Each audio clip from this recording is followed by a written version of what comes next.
Time's expired. Senator Brown. Thank you, Acting Deputy President. I rise to speak up for fairness and equality, specifically in support of the fundamental notion that those who are doing the same job should be treated in the same way, especially when it comes to wages and conditions. This is a principle that many working people have fought and struggled in support for so many years.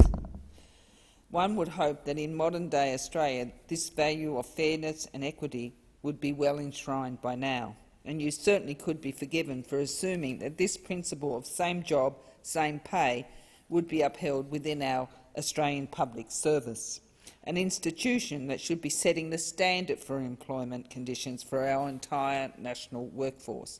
But sadly, many thousands of Australians who work for the Commonwealth Government know only all too well that this is not the case, because under the Scott Morrison-Barnaby-Joyce government, we have seen an absolute explosion of the use of labour hire across all departments within our national public service. That is to say, we are seeing a big increase in the number of staff who do the work of the Commonwealth Government but aren't directly employed by them. And the sad truth is that those workers employed through labour hire firms to work for the Commonwealth are not treated equally to the APS staff that they work alongside. Invariably and inevitably, these labour hire workers earn far less and receive far less in entitlements and training than their permanent counterparts in secure jobs. How insidious and widespread is the use of labour hire by our Australian public service? Well, we don't exactly know, but we should. According to the Community and Public Sector Union, there are at least 20,000 labour hire workers working alongside permanent staff in the Australian public service. In my home state of Tasmania, there are at least 350 labour hire staff working for the Commonwealth Government, with the CPSU estimating the real figure could be as high as 500 positions. By some estimates, in some departments it may be well as high as 42% of the total workforce. That's according to a Canberra Times analysis from this year that also found contracted labour averaged 1 in 5 workers across the 14 Commonwealth Government departments. That analysis found the Department of Veterans Affairs topped out with the figure of 42% of staff engaged through labour hire firm. Almost 1 in 2 workers. It's extraordinary, unnecessary, unfair and costly. Costly to the Commonwealth. This practice has to change. It's a disservice to both the workers employed directly by the APS and to the labour hire workers who work alongside them. It's a disservice to the nation, it's costly and it's just not right. We should expect more than from a supposed model employer, our very own national government.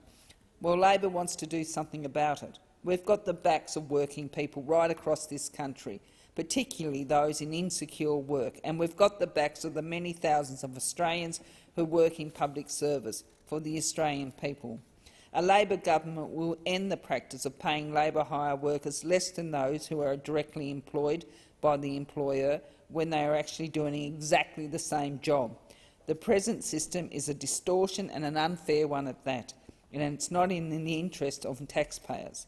Under the Morrison-Joyce government, taxpayer funds are being gushing into the coffers of expensive labour hire firms who then pocket the funds while studying their workers and thinned out pay packets and slimmed down conditions. Labor will seek to rein in this wasteful practice. An Albanese Labor government would conduct an audit of employment across the entire APS to weed out those areas where temporary forms of work are being used in an inappropriate manner.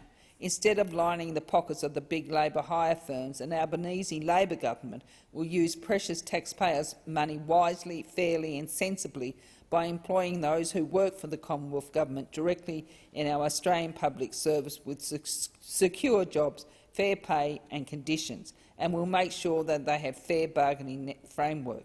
But it won't stop there.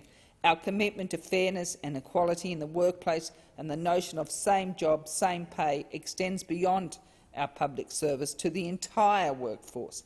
In fact, so committed is Labor to achieving this principle, we're prepared to give the government an opportunity to do it for us. They can support Labor's same job, same pay bill. They only have to have the Thank the you. workers Senator Brown. at